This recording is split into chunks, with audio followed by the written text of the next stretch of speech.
Welcome, everybody. It's Wednesday, March 22nd. I am John Aravosis here at the Aravosis Report, here to talk to you about the latest news from Ukraine. Woo! So let's first get the TikTok folks going on my iPad. And as always, we're going to wait about 3 minutes for folks to arrive here. And remember, I have allergies, so I will be rubbing my nose because that's what allergies do in spring. But yeah, so I've got mirror my image. There we go. But yeah, we wait about 3 minutes or so for folks to arrive on TikTok and YouTube and all the different services so folks can get a critical mass and then we start. So introduce yourselves, where you're from, if you would. I'm in Washington, D.C. Woo woo. Oh, busy day, I guess. Well, I don't know. Actually, I gardened today. The weather is finally nice. I was finally able to garden, cleaned up some of the old plants. My peonies are exploding, not flowers yet. I don't know if they're going to flower or not, but at least the plants are growing well. So yay. Anyway, hello, Togo, get out of here. Are you really in Togo? You're being funny, Mateo. Anyway, yeah, Big Hawk. Anyway, where are people checking in from here? Hello, everybody. Belgium, excellent. Canada, Michigan, St. Louis. Oh boy, hey, Northern Ireland. All right, just looking here. Yeah, we're going to wait, as always, we'll wait another minute or so for folks to arrive. Thank you, Carlos Bond, Mr. Bond.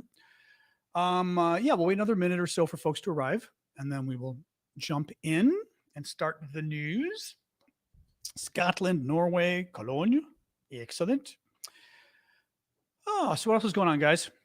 We're going to start in a second. We always do this. We start a minute and kind of hang for a few minutes for folks to say hello. That gives us a chance to actually get folks to arrive, because you got to get the notifications. Usually on TikTok and YouTube, it can be a little slow with the notifications. So another minute and then we'll start. Hello, Norway. Listening in the background. That's okay. You're working? It's like midnight in Norway, isn't it? Or 1 a.m. in Norway? Oh, hey, Poland. Happy to see you. All right. All right. We will start in a second here. Nigeria. Wow. Hey, Kevin. We don't get a lot of folks in Africa that we know of checking in. So it's nice to see you there.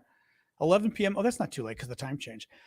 All right, guys, I am going to start. I am John Aravosis. Welcome. This is the Aravosis Report. This is my nightly show, Monday to Friday, 6 p.m. Eastern Time, U.S., where we talk about the latest news from Ukraine.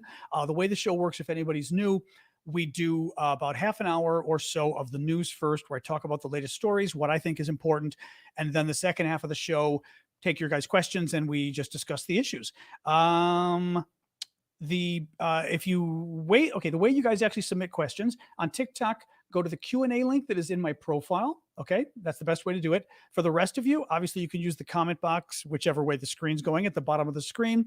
I very much appreciate your gifts on TikTok and your gifts on YouTube and everywhere else, because I do this for free. I've been doing it since the war broke out and doing it full time. So your guys' gifts help me pay my bills and keep doing this. So I very much appreciate it.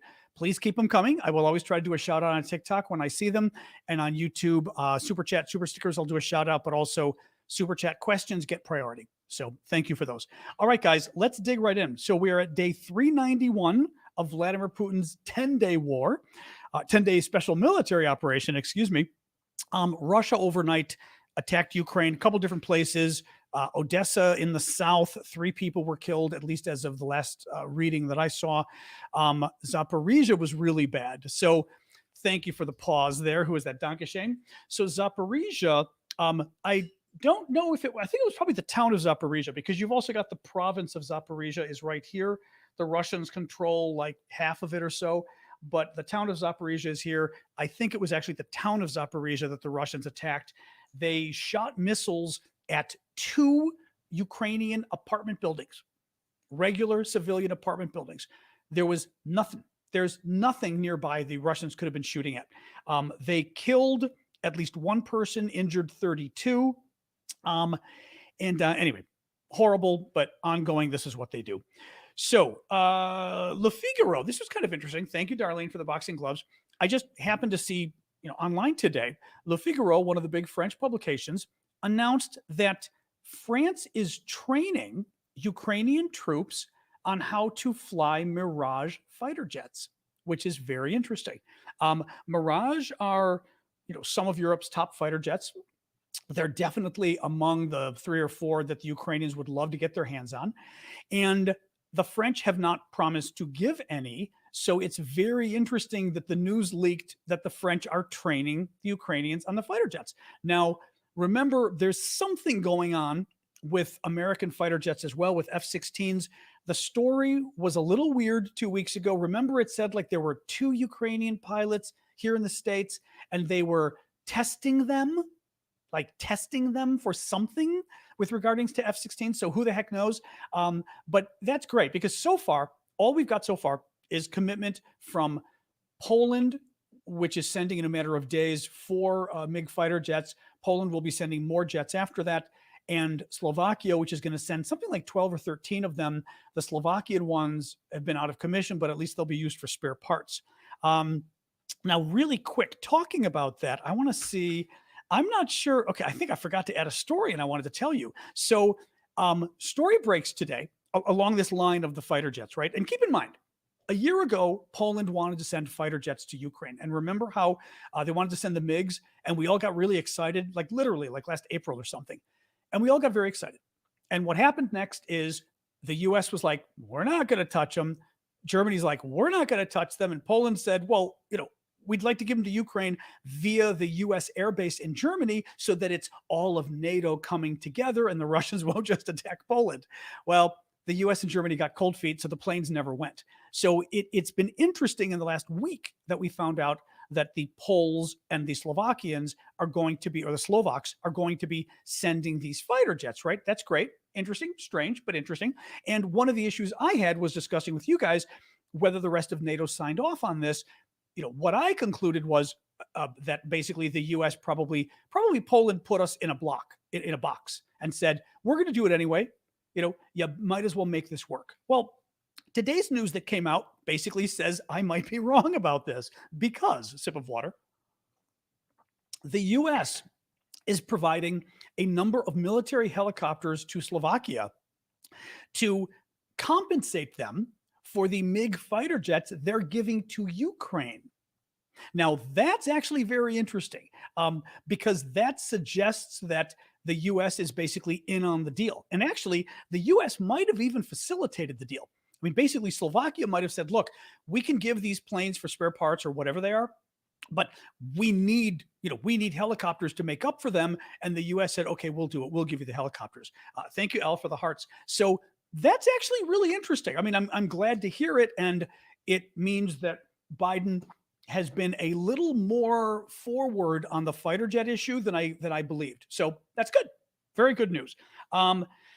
Depleted uranium. Oh my. So remember how yesterday, if you guys were with us yesterday, I reported that the Brits are going to be providing depleted uranium ammunition for their Challenger 2 tanks that they're giving the Ukrainians.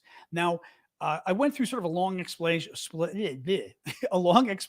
last night, but basically depleted uranium sounds scary because it's uranium, right? You think of, nuclear plants, nuclear bombs, but it's basically, the stuff left over. It's not very radioactive. The radioactivity it has are alpha particles. I learned this yesterday. Alpha particles, which are so weak or whatever, they can't even go through your skin. So if you're exposed to it like this, you're fine.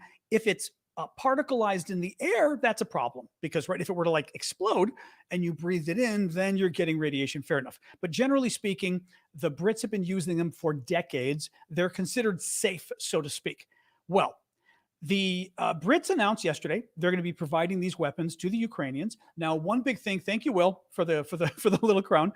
I was told yesterday by a friend who's familiar with this, former military, that the depleted uranium, basically, it's a very strong metal, and incorporating it into the weapons on the tank make it so that the tank weapon can just destroy practically any tank. I mean, it's really the damage these things can do killing enemy tanks is huge. So that's why the Brits are giving them to the Ukrainians. Now, what is interesting here? So Russia freaks out yesterday, and Russia starts going, "Oh my God!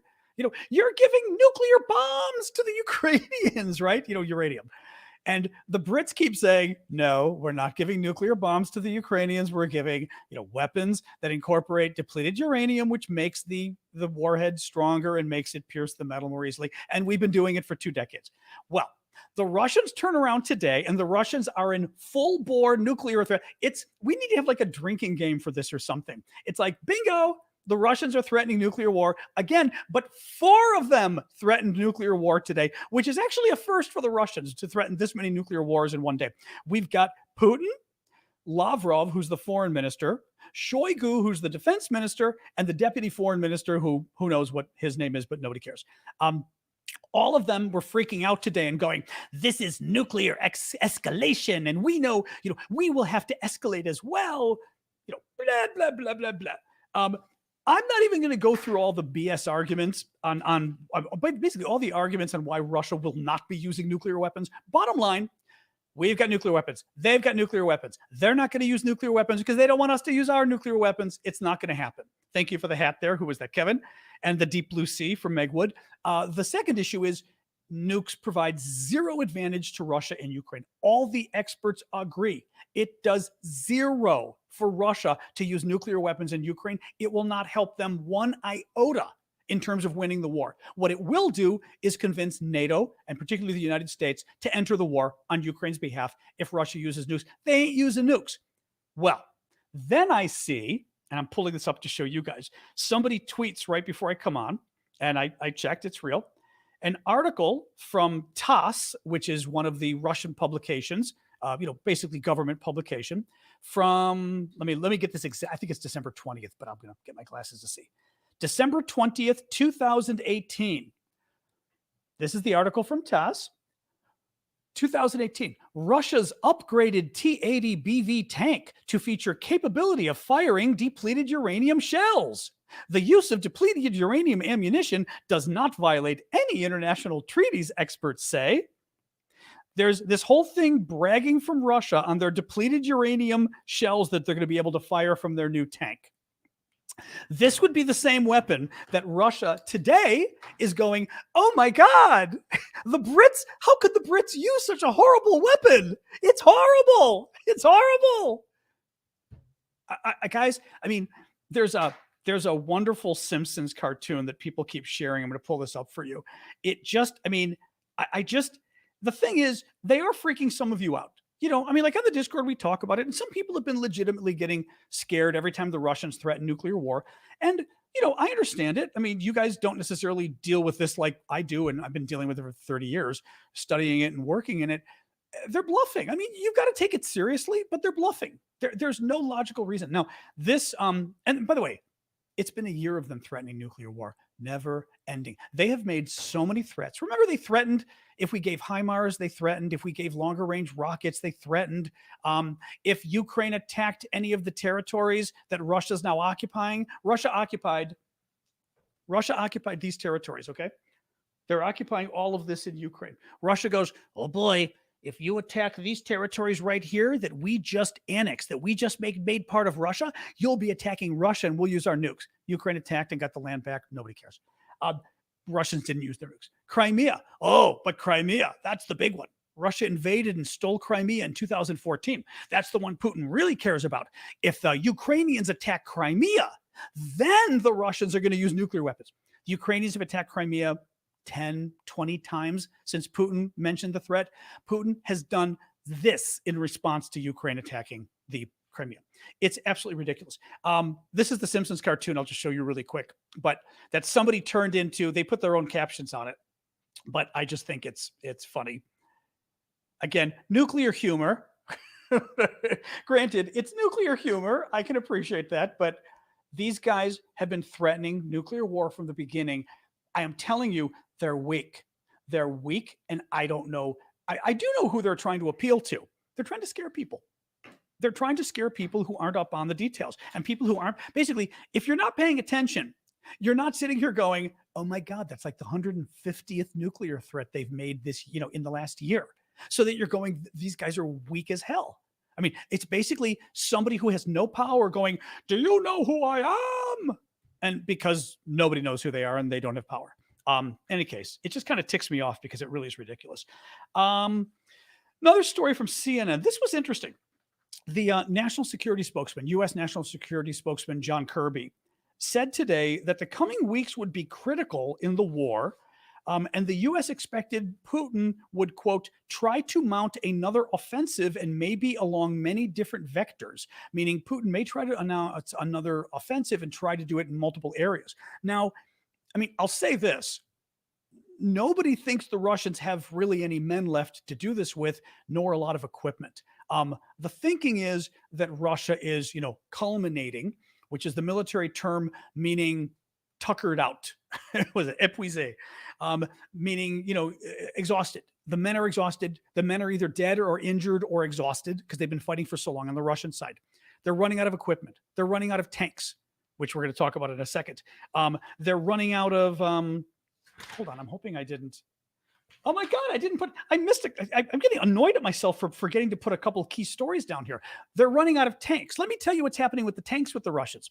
The Russians today, there was a video released showing the Russians shipping a ton of, oh God, what's the, is it T-54 and T-55? I don't want to get this wrong. Is that the tanks? Hang on, guys. I've got my video here.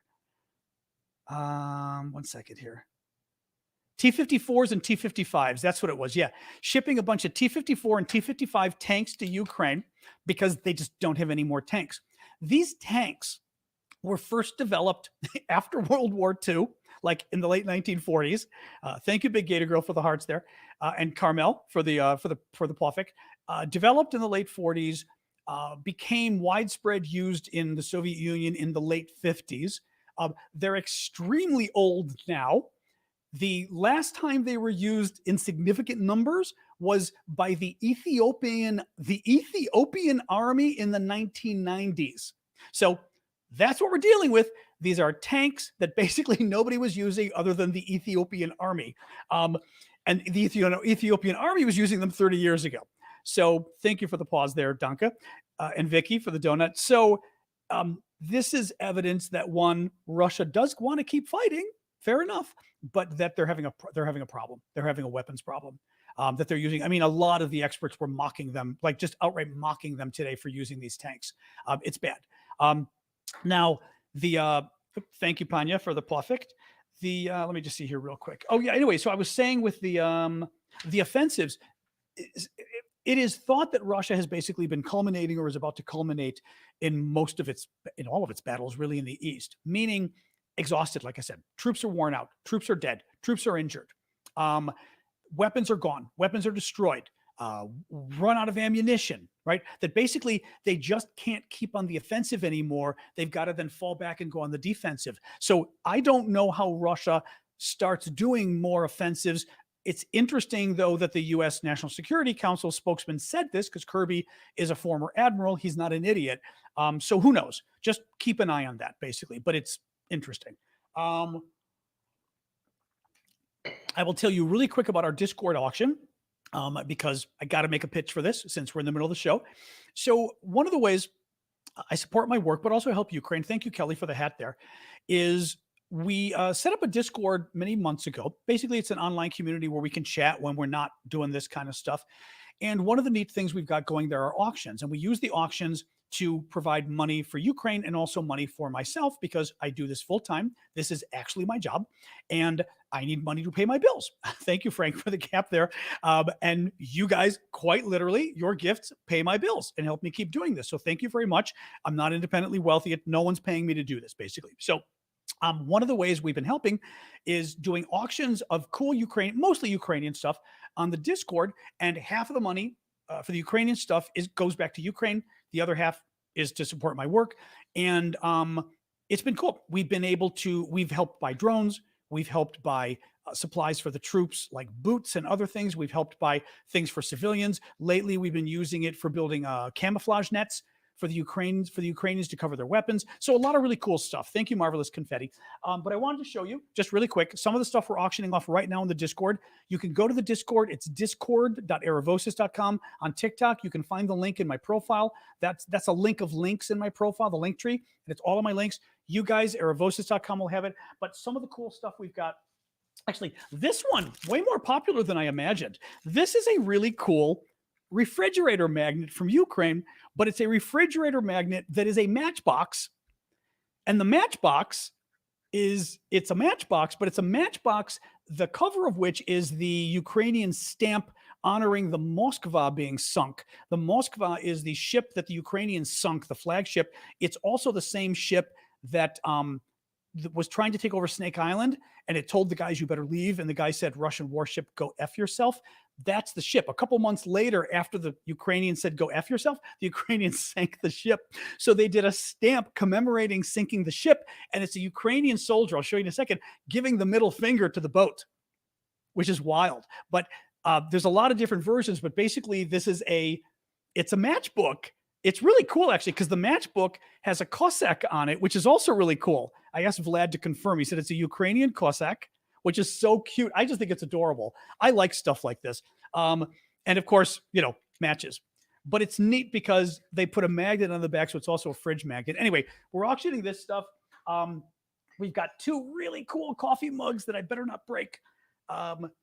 Two really cool coffee mugs from Ukraine, one honoring the same stamp, you can see, and the other honoring the Ukrainian farmers that tow the tanks, which is another stamp that Ukraine has.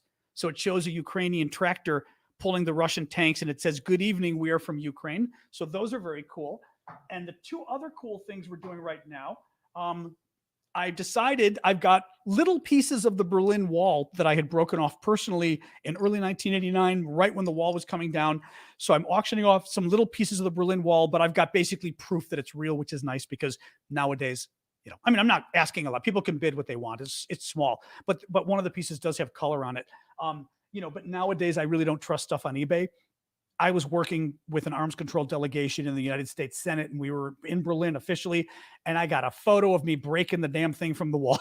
So, and then the final thing is auctioning off, which I've shown you guys these before, the really cool Azov-style bracelets. These were the bracelets that the Ukrainian government made to honor and raise money in honor of the Ukrainian soldiers, the 2,000 Ukrainian soldiers who were holed up in the Azov-style steel plant in Mariupol. And remember how they held up for 2 months against 14,000 Russians, 2,000 Ukrainians. So the Ukrainians took the last batch of steel from the plant, it's occupied by the Russians now, and made these bracelets. And you can see they've got the Ukrainian, if you can see, the Ukrainian trident is stamped there. It's the symbol of Ukraine. There you go. You guys can see a little better. And they're really cool. They don't make them anymore. We're able to get our hands on a few more, so we're auctioning these too. Anyway, it's been a lot of fun. We've been auctioning really neat stuff off. And as I said, the neat part is half the money we're channeling back into Ukraine to help the troops and citizens, and half the money is paying my bills because I'm doing this for free full time. So I appreciate your guys' help. Go check out the Discord. So let's keep going. President Xi. So President Xi of China finished his, I'm going to put the matchbox back away, finished his visit to Russia, I believe today, got on the plane and left. He was visiting for an official state visit the last few days. I believe he arrived Monday, and everyone was very worried because the concern was, are the Chinese going to be giving lethal weapons, right? Because we know that Putin has asked for lethal weapons. Will the Chinese do it? If they do, it would be a big deal and a big problem because they've got a lot of capacity. Well, so far, it looks like Xi, the Chinese president's visit, was kind of a bust, which is good. Listen to this. So, Soviet-born British historian who I've been following on TikTok, who's on Twitter actually, who's very good, Sergei Radchenko, Soviet-born. Now he's in Britain. He's a historian, very well respected. I'm going to go through summarizing his analysis he gave on the trip of the president of China to Russia, and basically saying, doesn't look like much happened, which is good for our side. Listen to this. He says, Putin wanted something that, quote, looked good, but also tasted delicious. But he didn't. The results were disappointing. The summit looked good for Putin. He can show that he has friends in high places. But the details can be summarized by a Chinese saying, loud thunder, but few raindrops. I like that. I hadn't heard that before. Loud thunder, but few raindrops. Now, in America, we would say, what is it? All hat, no cattle? Is that the expression, I think? Basically meaning like somebody who's kind of a cowboy, but he's only a cowboy because he's wearing the hat. He doesn't actually have cattle and that kind of stuff. But I love that. Loud thunder, but few raindrops. The joint statement left out the earlier reference to Russia and China enjoying a partnership without limits. Now, remember, I'm trying to remember. Right, Putin went to China right before the war. Right, remember, like in a week or two, all hat, no cowboy. Is that it? But oh, maybe that's it. Whatever the expression. I'm not from Texas. I never get these quotes right. But Putin went to China right before he invaded Ukraine. And one of the statements they put out was that they have a partnership without limits. Like, everybody was like, oh my God, that's quote gone. It was not in the final communique. The statement included a restatement of the idea that a nuclear war cannot be won and should not be fought. Now, China did that. China recently put out a statement, I believe it was with India, making a similar statement a few months ago when everybody was getting worried about Russia making threats of using nuclear weapons in Ukraine, stuff like that. Well, so the statement, which Xi wanted, says nuclear weapons, bad. No one's going to use nukes. It's a bad idea. Rodchenko says, Putin then turns around and decided to poke Xi in the eye by claiming in their final press conference, whatever, by claiming that the Brits were planning to supply nuclear components to Ukraine and that Russia would react accordingly. In other words, Putin issued a nuclear threat to Britain right after releasing the document that basically China made him release, saying that nuclear threats are inappropriate. Now, according to Rodchenko, this isn't the end of the world, but he said Xi clearly wouldn't have been happy getting sandbagged like this. So that's good. Finally, there's nothing in the documents about Siberia 2, which is the new natural gas pipeline that Russia either is building or wants to build between Russia and China. It's enormous, enormous pipeline. And he says that he thinks the final communique didn't mention the pipeline because the Chinese are still haggling over the price. Now, why are the Chinese still haggling over the price? Because he says Russia cut off all its natural gas to Europe. Russia used to be a significant exporter to Europe. Now, Russia is exporting, I guess it's gas and oil, a lot of it to China and India, China in particular. And China is getting Russian imports at like, it's either 40% off or 40% of the price. I mean, it's crazy cheap. So what Rodchenko is saying is that basically the Chinese now have a monopoly on, in terms of a consumer monopoly of Russian natural gas. So the Chinese can turn around and go, we don't want to pay that.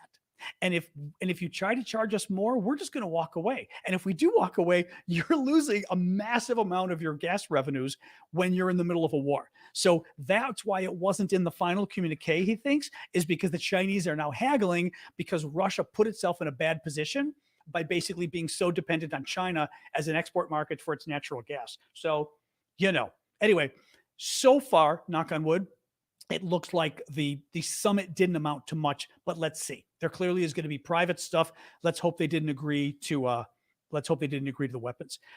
A little update on the drone issue. I'm divided on this one. I'm not terribly thrilled about it, to be honest. Thank you, Bonnie, for the superpowers. It was reported today that the U.S. is flying surveillance drones further away from the Crimean Peninsula over the Black Sea. So hard to kind of see on this map. You'd have to see sort of the map, the larger map.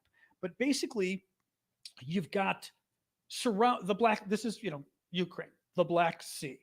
Our drone goes down somewhere over here-ish, okay? Russia claims that all of this part of Ukraine is Russia. It's not. Russia claims it, but it's not, and legally it's not. Our drone is flying in international airspace. The Russians force it down violently. They can't do that. It's illegal because the drone's allowed to fly in international airspace. Everybody is allowed to fly in international airspace. Now, the drone was closer to Turkey, closer to Romania, closer to Bulgaria than it was to Russia. Russia's all the way over. If you can see my map, Russia's all the way over here. Our drone was closer to Ukraine, Turkey, Romania, and Bulgaria. The Russians shot it down. Well, in response, we've decided, and I think, what was the quote? The quote used was, in an effort to avoid being too provocative, we've moved our drone further south. So now we're like down here instead of up here. I got to say, it kind of pisses me off. Russia did an illegal act. We were in international airspace. We weren't even on the Russian border. And Russia basically, I mean, for all intents and purposes, shot down our plane. I mean, they forced it down, they hit it, they dumped stuff on it, they shot down, whatever you want to call it. And our response is to sit there and go, oh, we don't, quote, we want to avoid being too provocative. You know what? Let's be provocative. No, I mean, I really mean it. This kind of stuff ticks me off. It really ticks me off.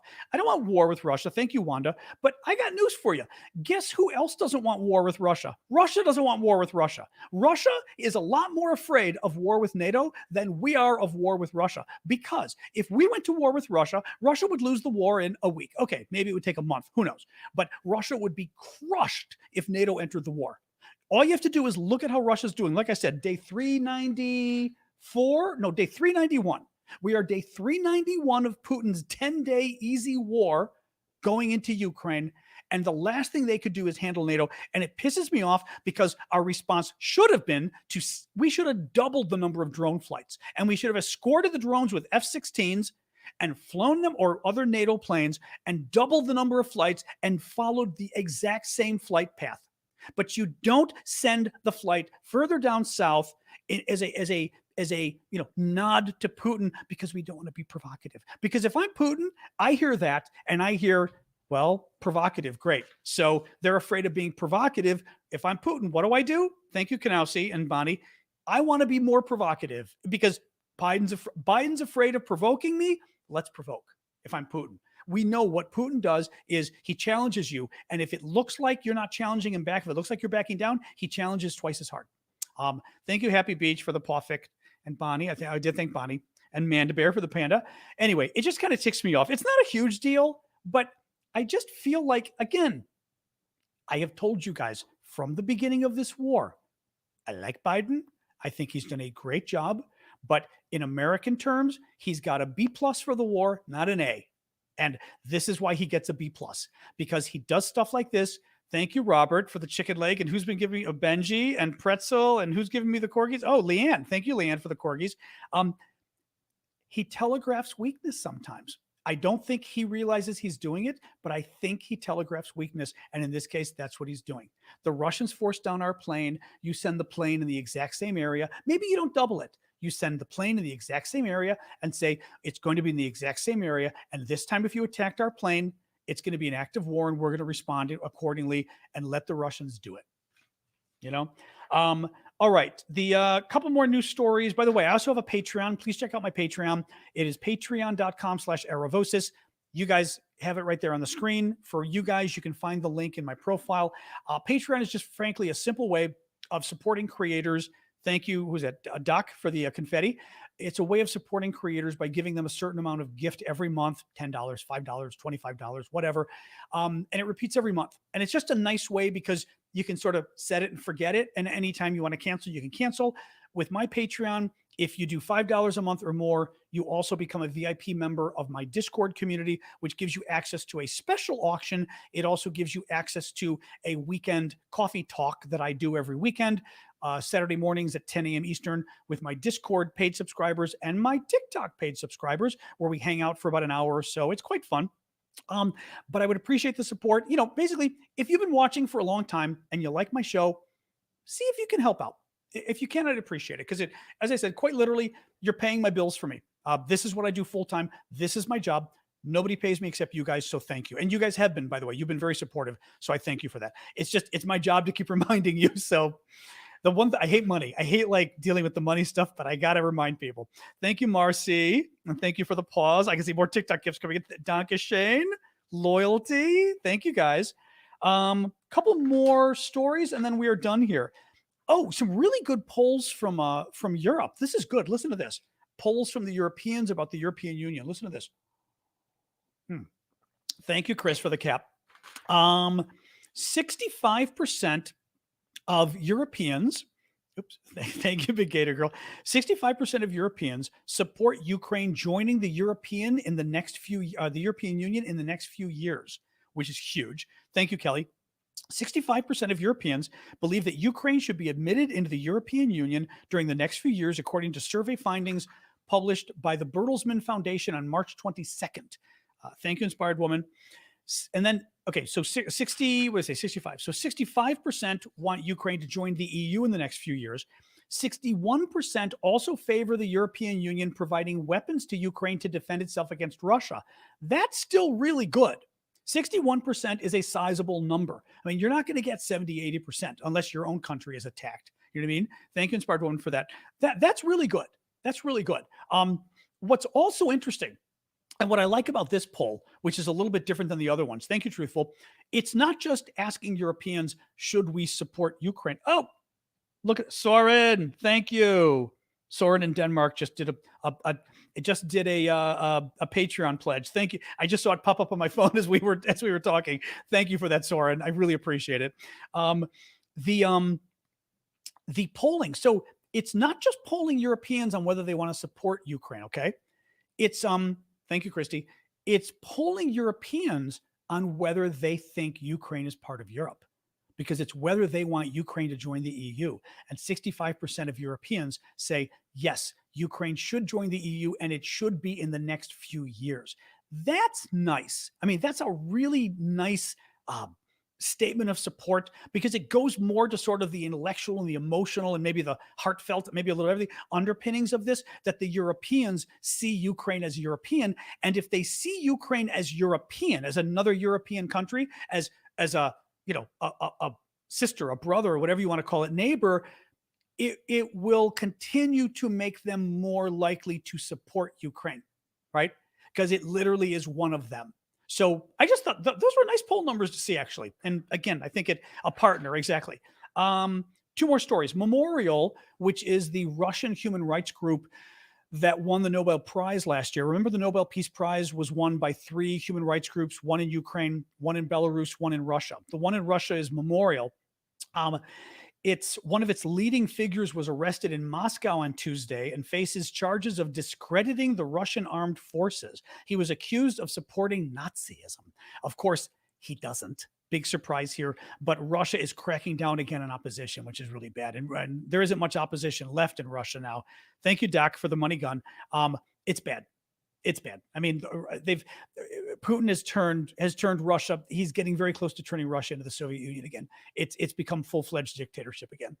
And finally, this was an interesting little quote from Anthony Blinken, who's the U.S. Secretary of State, our foreign minister, so to speak. Blinken basically said today that countries should arrest Putin. Listen to this. Quote, I think that anyone who is a party to the court, meaning the International Criminal Court, and has obligations should fulfill those obligations, he said when asked by Senator Lindsey Graham at a hearing today in the Senate about whether countries should arrest Putin. And he basically said, yeah. Interesting. It doesn't change anything in terms of Putin getting arrested. But what I like about it is it's in your face. It's a little more of that backbone I want to see. Putin's not going to like it. And I think, honestly, keep the guy upset, keep him a little off edge. Thank you, Maharet, for the butterflies, and Ellen for the confetti. That is it for the stories. I also have a store, by the way. Speaking of stories, check out our store at store.aravosis.com. Link in my profile on TikTok. Link at aravosis.com for you guys. We've got a lot of really cool Ukrainian-themed stuff. And the same thing, thank you, Emberg, for the crown. The same thing, half of the profits go channel back into helping Ukraine. Half of it is for paying for my work, because I do this for free. So thank you, guys. All right, let's jump into the news. We are more or less on time today. Thank you, Bonnie and Kanowski. So remember to submit your questions on TikTok via the Q&A link in my profile. Excuse me, I had dinner before tonight. Usually I wait until afterwards. Thank you for the pause, Danka. And for you guys, obviously you can use the box at the bottom of the screen. And let's get rolling. I'll pull up some TikTok questions first while we're at it. Why not? All right, hang on here, guys. TikTok Q&A. All right. Yeah, you should start a gambling website where we can gamble on when Russia's going to say they're going to use nukes. Exactly. Well, I think it's a drinking game. It's like every time Russia threatens to use nukes, it's like drink. Or bingo. Some of you guys had set up a bingo card a while ago. To think the Wagner Group set up Putin to be arrested. Well, that's an interesting question, depending what you mean by that. Thank you, Poffict, who was that? Leslie, and also Garden for the hanging lights. It's an interesting question as to, thank you, Kelly, for the hat. In view of the International Criminal Court's arrest warrant for Vladimir Putin for kidnapping Ukrainian children and forcibly turning them into Russians, basically. Thank you, Arabella, for that. That's very sweet of you. Thank you. For doing that. There's been speculation as to whether anybody in Russia would basically try to turn him in. The problem is it's not easy, right? How are you gonna get him? How are you gonna capture the guy? It's just as easy to eliminate him as it is to actually, it's probably easier to eliminate him than to capture the guy. And we know that it's not like anybody's been able to eliminate Putin. I'm trying to use the nice word, eliminate Putin in the last 20 years of him being a dictator. So, the problem there is it would be nice if somebody took it upon themselves in Russia to deal with this guy. But as we've said before, one of the sort of lessons you learn in terms of working in foreign policy, but also studying it, which I did both, is you always want to be very careful with overthrowing other governments or simply wishing for people to be eliminated who run other countries, because you don't know who's coming next, right? You don't know. Thank you, Bonnie, for the leaves there. You don't know if the person coming after Putin is going to be even worse, right? So you want to be careful thinking, hey, wouldn't it be great? So, even the ICC, Putin should be held responsible. He should be arrested. But even if somehow we were able to capture Putin, it doesn't mean that somebody worse wouldn't come next. They might. I still think, obviously, you arrest the guy because you can't, you can only play that game so many times, right? Maybe somebody better, maybe somebody worse. I think you just don't worry about it and you arrest the guy. Nonetheless, interesting question. Let me see here. Somebody did. Yeah. Kelly is saying, didn't somebody who opposed him turn up on a live today? Yes. It was, I want to say, an artist, 3 young Russians, a music group. I feel like I'm doing like ESP here. They had an artist with a music group. He and 2 friends are walking on the ice in Moscow, I think. The ice breaks and he falls through and one of the friends goes to save him. Basically, it sounds like he and the friends died falling through the ice. It's a little weird. Vocal critic. Oh, I remember now. Vocal critic of Putin.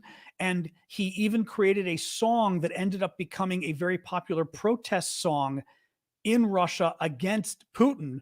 And the guy, has a death. He dies. But he dies by falling through the ice. And coincidentally, his friends die with him, it seems, who were with him. Had the friends lived? I don't think the friends lived from what I read. Had the friends lived, then you could say, okay, fair enough. But if all of them die, it's, who knows? Now, sometimes people do just die, right? But, there's, so many of Putin's critics die. It's a little weird. Yeah, defenestration is ice. I don't know what you'd call the ice is, what is it? Ghiaccio in Italian, I think. What would it be in Latin? I don't know what the word is for ice in Latin. Somebody here must know. Oh, Donald, thank you. Sorry, Donald just pledged a Patreon gift as well. Thank you, Donald. That was nice of you. I was just looking up the questions and I got a notice that Donald popped in. Thank you, Donald. Somebody Google the gelato, but gelato is ice cream. Is gelato also? No, as we say in Italian, no, but it's ghiaccio or whatever is ice. But what's the word in Latin for ice? Somebody Google this while we're talking. What's the word in Latin? The Volga River. Okay. Rachel's weighing in. Dima Nova died at the Volga River. I think 1 or 2 survived initially only to die in the hospital. Okay. Then maybe. No, yellow Spanish. Come on. Glacius? Really? Sounds more like glacius. Wow. That's funny because that's in French, glace. Huh. Interesting. Deglaciation? Yeah, I'm not sure what we'd say for that. Yeah, deglaciation. Well, yeah, yellow in Spanish. That I know, Juan. Anyway, all right, guys. Let me see. What else do we have here? Okay. Thanks for that, Rachel. Hang on a second. I'd seen some other stuff here. I saw that, but I wasn't sure what it was, Andy. Andy's saying, did you see the footage of the US B-52 with 6 NATO fighters? I did, but I wasn't quite sure what that was about. So, I didn't kind of get into it. Um, oh, nice. So Bob is weighing in from Norway, or not from Sweden, excuse me. First time here, Norwegian living in Sweden, currently housing 3 Ukrainian families. Wow. We really need your voice across the pond. Wow. You're housing 3 families. Oh my God, good for you. Jeez, that's amazing. Wow. Well, I mean, good for you, but man, that's a lot. Wow. Are there a lot of Ukrainian families in Sweden? I know Sweden is big on taking in refugees, which is why the Turks are so pissed at them. Um, but so I wouldn't be surprised. But wow, that's good for you. That's a lot. Wow. Sorry, pulling up here. Glacius. Okay, Glacius, or however you'd pronounce it in Russian. God only knows. Because I speak Italian, do not Russian and Italian and Latin. I mean, I speak Italian, but I do not speak. I never studied Latin, so I wouldn't even. Well, not that anybody knows how to pronounce Latin, but nonetheless, wouldn't know how to pronounce it. Um, there's not much of an update. Somebody's asking, Rainbow Rain's asking for an update on Bakhmut. So Bakhmut, right? We've talked about Bakhmut before. Bakhmut is Ukrainian town, more or less over here in eastern Ukraine. It's the front between the Russians and the Ukrainians, and Russia has been trying for like 9 months to take the town unsuccessfully. It has been a slaughterhouse for the Russians. The Ukrainians have lost a lot of men too, but the Russians have lost 5 times the number of men that the Ukrainians. So basically, for every Ukrainian killed, 5 Russians are killed in Bakhmut. So the Ukrainians have been basically said, you know what? Let's just keep doing it. Let's just keep chugging away and letting the Russians basically die by fighting there. There was like a little bit of news today, but the Russians are claiming they're gaining a little ground. The Ukrainians say they're not. I it's really not clear the Russians are going to have the power to actually take Bakhmut. Now, mind you, Bakhmut just doesn't matter, but it's not clear the Russians are going to have the power to take it. Robert, thank you. Another Patreon gift from Robert this time. Thank you, Robert. You guys are being great tonight. I appreciate it. Thank you so much. A Latin pronunciation. That'd be interesting, Brave Cobra. Send me that if you can. I don't know if you have a way of sending it to me, but that's kind of cool. Goldclaw says on Twitch, the B-52s were a show of force, basically. A lot of NATO allies flew escort for 2 B-52s that did a flyby of Kaliningrad airspace. Oh, that's good. Okay, that's good. That's a little in your face. I like that. Kaliningrad is the Russian territory that, of course, they stole from Germany because this is what Russia does. But it's the Russian territory that's kind of in Europe and has no business being in Europe. It ought to be, frankly, part of some country nearby. All right, let me pull up more questions here. Why do we worry about sending, Nick is saying, why do we worry about sending Ukraine planes? This is not an air war. Why don't we send tanks or ammunition? Why do we keep trying planes? Well, I mean, that's the question here, okay?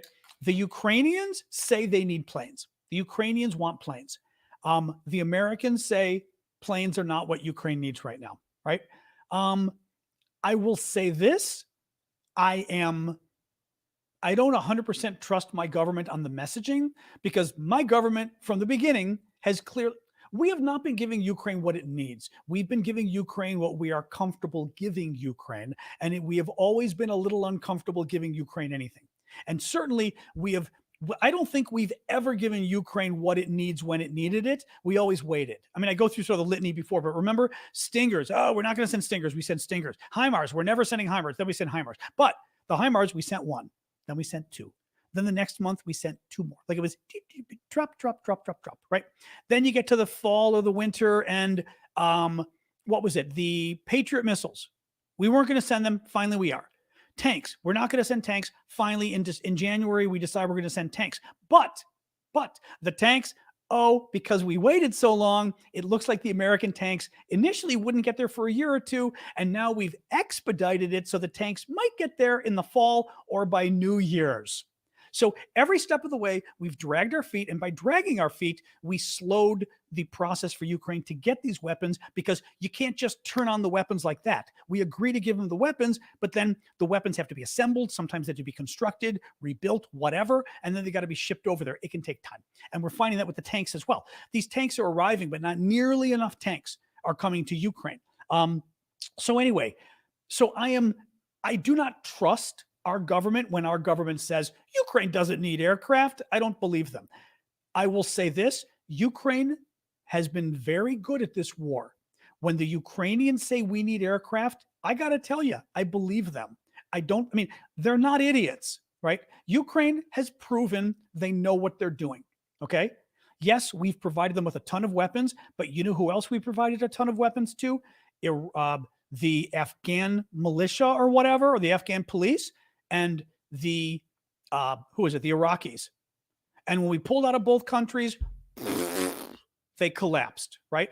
So you can give weapons to people you've trained, but unless the people you trained are actually good at this, they will do a very bad job. The Ukrainians are good at this. So all I'm saying is, if the Ukrainians say they need planes, I need a damn good explanation as to why they're lying or why they're wrong, because the Ukrainians seem to have been pretty right about this throughout the war, right? No air support for the front lines. Exactly. I know the problems they're having is because the Russians control their own I say their airspace, meaning the airspace of the territory in Ukraine that the Russians control, have been controlling it very well. But yeah, I don't buy it. I just don't buy it that we're saying no. But again, the tanks, you're right. They need the tanks. Why the hell did we wait until January to approve the tanks? We should have approved those tanks a year ago. But now, because we approved them so late, it's taking forever to get the tanks there. And they're going to have some tanks by the time of their spring offensive in the next 4 to 8 weeks. They're not going to have nearly enough because we dragged our feet. So I don't disagree with you, but thank you, Zoe. But honestly, we've been afraid of, escalating and making Putin angry from the beginning. And I've kind of had it with that. I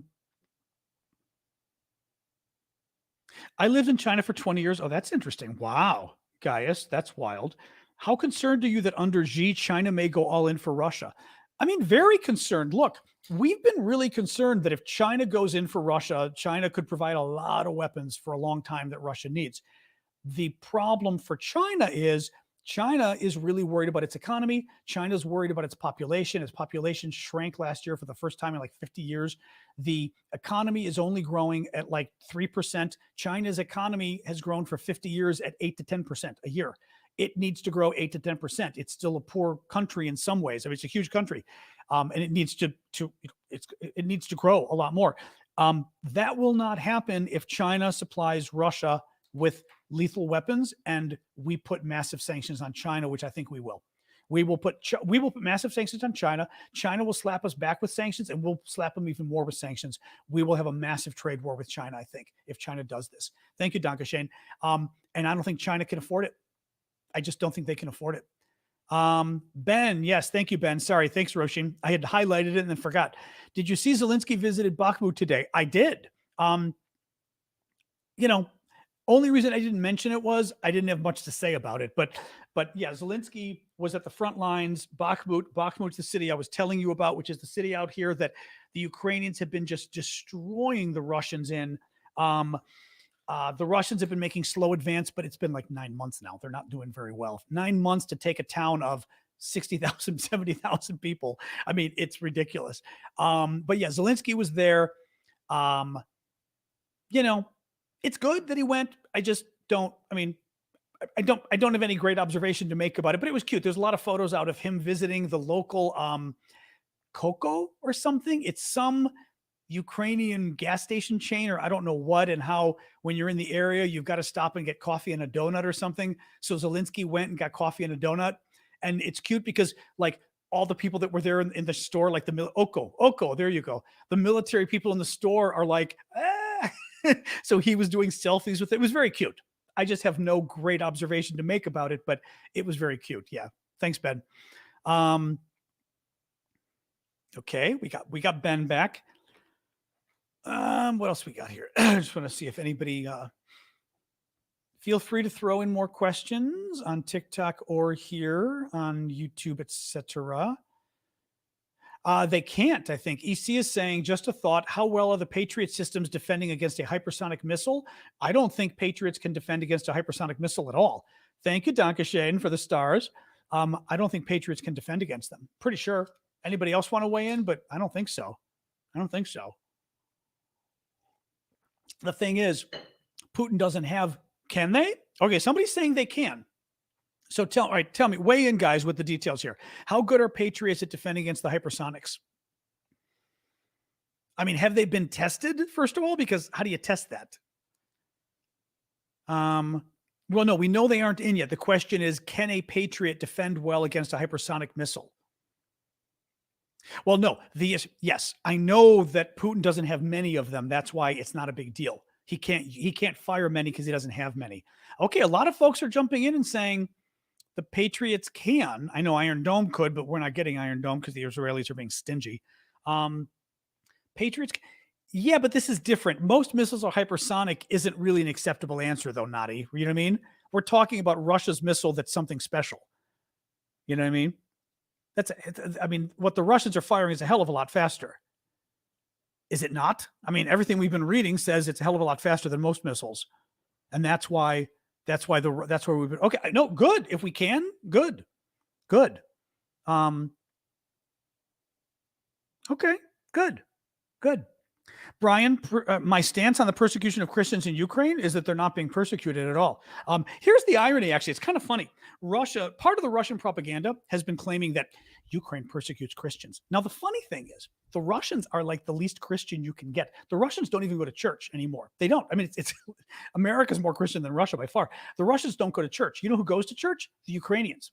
The Ukrainians are far more Christian than the Russians. And the Russian Christian church, by the way, is run by this basically former KGB spy who is in cahoots with Putin. Just crazy stuff, Kirill. But yeah, so the Russians have been putting out this whole thing of, the Ukrainians don't like Christians. You know who don't like Christians? The Russians, because the Russians are actually killing them in Ukraine. But yeah, so that's just Russian propaganda. But it is funny. Google it. You'll see what I mean. Something like 45% of Ukrainians go to church. The Russians are, hey, Google, what percent of Russians go to church?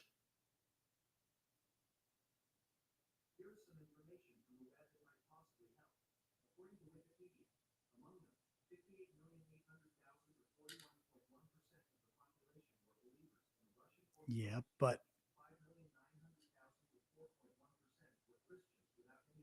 no, they're not saying. Okay, hey, Google, stop. They're not saying. I wanted to look for somebody want to Google the numbers. Google's just telling me the overall number of Christians. Russians go to church. It's a crazy small number. I'm probably not going to find it. I'm going to find. Yes, 5.4% of Orthodox Russians attend church services weekly.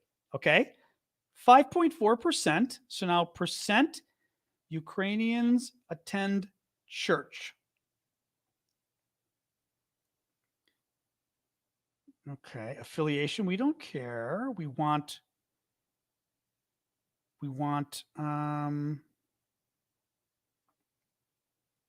okay, a survey from somebody I don't know about a year ago says, I think 15%, but that's 3 times the Russians. The number I saw was higher than that. I think it says 15% of Ukrainians go to church weekly. I saw higher numbers than that. At least 15%, but at least it's 3 times the number of Russians. I saw way higher numbers than that. Bottom line is, Ukrainians way more Christian than the Russians. So good news on that. Yeah, there's no way for me to click the links, but if any of you guys can click the links on TikTok. Super chat from Ben. We just did Ben. Making sure I didn't miss anything else. Oh, hold on. Oh, Otanbot was weighing in. While the Patriot air defense system has undergone upgrades and modifications to enhance its capability against hypersonic threats, it may still face significant challenges in intercepting them. That's what I had heard. Newer air defense systems, such as the Terminal High Altitude Area Defense, THAAD, and the Aegis Ballistic Missile Defense System have been designed to better counter hypersonic threats. See, that's what I'd heard. I had heard that it wasn't totally clear that we would be very good at stopping Russia's new famous hypersonic missile. Oh yeah, there was this. This drives me nuts. I really did. I forgot to include a number of stories today. Yes, PB&J is pointing out there's a video. I saw the video earlier saying that an unmanned UAV, but it was water-based, I always forget what UAV stands for. I think it was water-based. One of Ukraine's unmanned boat bombs basically attacked the Russian Navy in Crimea. There's a video showing like an explosion, but it's not clear whether it did any damage to the Russians or not. What's interesting about it, though, they were saying is that the very fact that, and again, I think it might be close to Sevastopol again. Russia invades and steals Crimea in 2014 from Ukraine. Sevastopol, big naval base for Russia here. That's Russia's biggest interest in Crimea. That may be in the area again where Ukraine attacked. What is good about that is even if Ukraine wasn't successful in blowing up a Russian ship, unmanned marine vehicle, there you go, UMV. Yeah, I don't think it was a UAV. It was a marine vehicle, I believe, that did it. What Russia, the boat. Oh, yeah. Even if the Ukrainians didn't hit a Russian ship, the fact that they got that, it wasn't Sevastopol. That's what I read. Thank you. The fact that the Ukrainians got that close again to the Russian Navy means the Russians are going to be freaking out. They're going to move more of their boats out of the way, and they're going to be afraid to put their boats basically into the water, or, going around into the water, I mean. So very interesting. It was, yeah, I read that earlier. I just saw the video on TikTok and didn't see it reported, so I didn't include it tonight. But hopefully it's true. And if it is, it means the Russians are just going to be freaking out more, which is great. But obviously we want the Ukrainians to actually do more damage as well. All right, 7:00. All right. I think I'm going to do the recap. What's up, Twitch viewers? I'm going to do the recap, and then we're going to get going. Today, we've had more of a normal, I wasn't behind today. We had a normal amount of news. Typically, I like to go about an hour. What we'll do is, afterwards, we'll go hang out on Discord for a little bit. Thank you, Jetta Mom. I saw you, I've seen you bidding away on the Discord. I was checking it earlier today. Thank you for that. So yeah, afterwards, we'll go to the Discord. We'll hang out a little bit.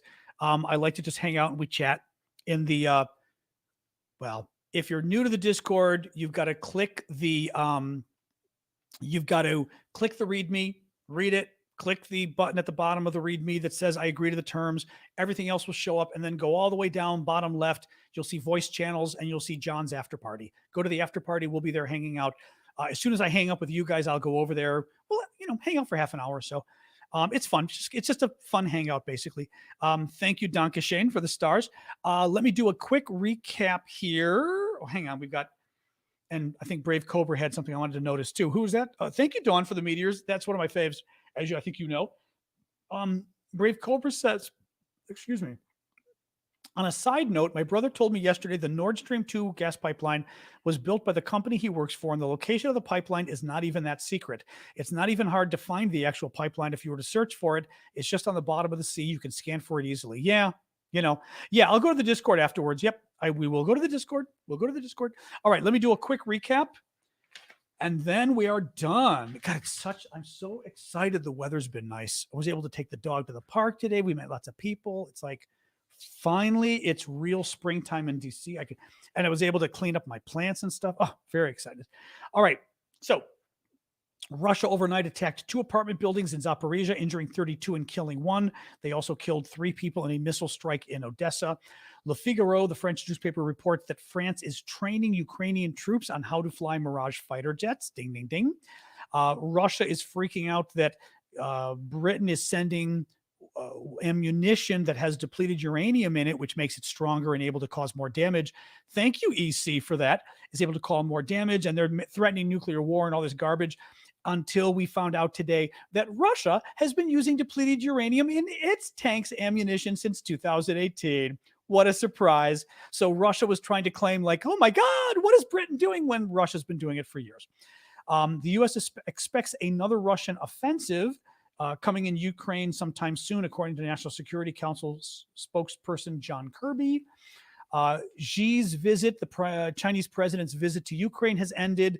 I did a long summary about it, but bottom line, it doesn't look like Putin got much out of it, which is great. The U.S. is continuing to fly drone flights south of Crimea, where our drone got shot, forced down by the Russians, but it looks like we're flying further south so as, quote, to avoid being too provocative. 65% of Europeans support Ukraine joining the European Union in the next 5 years, and 61% favor providing Ukraine weapons to defend itself.